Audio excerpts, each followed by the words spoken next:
ിലേക്ക് കടക്കാം. തിരുവനന്തപുരം വിമാനത്താവളത്തിലെ IB ഉദ്യോഗസ്ഥയുടെ മരണത്തിൽ പോലീസ് അന്വേഷണം ഊർജിതം. പ്രതി സുഗാന്തിനായി കേരളത്തിനും പുറത്തും അന്വേഷണം നടക്കുന്നതായി DCP നകുൽ രാജേന്ദ്ര ദേശ്മുഖ് വ്യക്തമാക്കി. സുഗാന്തിന്റെ മലപ്പുറത്തെ വീട്ടിൽ കഴിഞ്ഞ ദിവസം പോലീസ് പരിശോധന നടത്തിയിരുന്നു. വീട്ടിൽ നിന്ന് സുഗാന്തിന്റെ ലാപ്ടോപ്പ്, മൊബൈൽ ഫോൺ തുടങ്ങിയവ ലഭിച്ചതായാണ് വിവരം. സുഗാന്തിന്റെ പെട്ടെന്നുള്ള പ്രകോപനമാണ് IB ഉദ്യോഗസ്ഥയുടെ ആത്മഹത്യയ്ക്ക് കാരണമെന്നും DCP നകുൽ രാജേന്ദ്ര ദേശ്മുഖ് പറഞ്ഞു.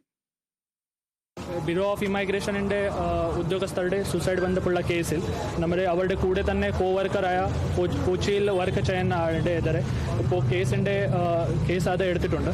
അതിൻ്റെ അകത്ത് അബേറ്റ്മെൻറ്റ് ടു സൂസൈഡും പിന്നെ ഇത് financial cheating then exploitation on the pretext of marriage അങ്ങനത്തെ സെക്ഷൻ എടുത്തിട്ടുണ്ട്. ഈ കേസുള്ള പ്രതിയായ സുഗാന്തിനെ പിടിക്കാൻ വേണ്ടി നമ്മൾ 2 ടീം ഫോം ചെയ്തിട്ട് ആളെ പിടിക്കാൻ വേണ്ടി നമ്മൾ എല്ലാ ശ്രമം എല്ലാം നടത്തിയിട്ടുണ്ട്. ഈ കേസിൽ ഇത് സഡൻ പ്രൊവോക്കേഷൻ സമയത്ത് ഇത് സൂസൈഡ് ചെയ്താണ്. അത് ബന്ധപ്പെട്ട എല്ലാ തെളിവ് എല്ലാം കളക്ട് ചെയ്യുന്നുണ്ട്. അതിൻ്റെ ഈ ഒരു ഫോണ്, ഒരു iPad അത് കിട്ടിയിട്ടുണ്ട്. അത് നമ്മൾ പരിശോധനയ്ക്ക് വേണ്ടി